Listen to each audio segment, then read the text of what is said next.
மகாராஷ்டிராவின் நாசிக்கில் உள்ள TCS ID நிறுவனத்தில் பெண் ஊழியர்களை மிரட்டி மதம் மாற்ற முயன்றதாகவும் பாலியல் தொல்லை கொடுத்ததாகவும் எழுந்த விவகாரம் நாடு முழுவதும் பெரும் அதிர்ச்சியை ஏற்படுத்தியுள்ளது.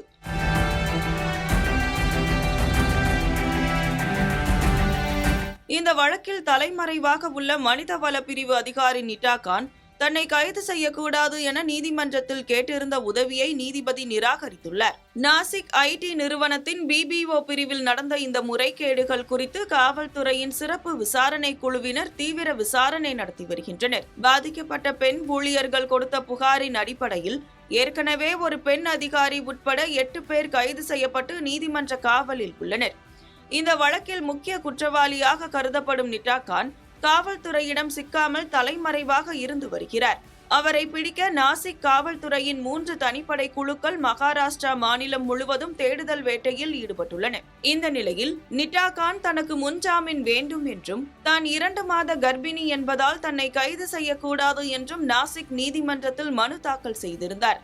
இந்த மனு மீதான விசாரணை நீதிபதி KG ஜோஷி முன்னிலையில் நடைபெற்றது. விசாரணையின் போது நிட்டா கான் தரப்பு வழக்கறிஞர் அவருக்கு இடைக்கால ஜாமீன் வழங்க வேண்டும் என்று வலியுறுத்தினார். ஆனால் இந்த வாதத்தை ஏற்க மறுத்த நீதிமன்றம் அவருக்கு உடனடி பாதுகாப்பு எதையும் வழங்கவில்லை. காவல்துறை மற்றும் பாதிக்கப்பட்ட தரப்பினர் தங்கள் பதிலை தாக்கல் செய்ய உத்தரவிட்ட நீதிமன்றம் வழக்கின் அடுத்த கட்ட விசாரணையை மே 2ஆம் தேதி ஒத்திவைத்துள்ளது. இந்த வழக்கில் பதிவாகியுள்ள புகார்கள் மிகவும் கடுமையானவை.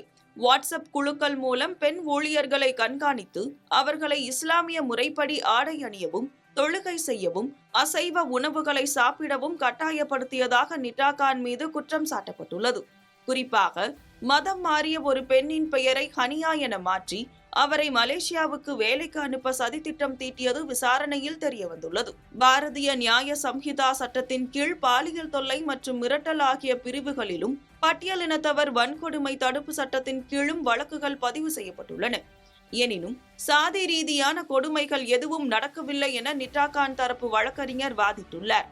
இந்த விவகாரம் குறித்து டிசிஎஸ் நிர்வாகம் தனது அறிக்கையில் இது போன்ற செயல்களுக்கு தங்கள் நிறுவனத்தில் இடமில்லை என்று திட்டவட்டமாக கூறியுள்ளது. சம்பந்தப்பட்ட ஊழியர்கள் அனைவரும் ஏற்கனவே பணியிடை நீக்கம் செய்யப்பட்டுள்ளனர் என்றும் நிறுவனம் விளக்கம் அளித்துள்ளது. சட்ட நடவடிக்கைகள் ஒருபுறம் தீவிரமாக நடைபெற்று வரும் நிலையில் தலைமறைவாக உள்ள நிட்டா கானை பிடிக்க காவல்துறை தனது விசாரணையை தீவிரப்படுத்தியுள்ளது.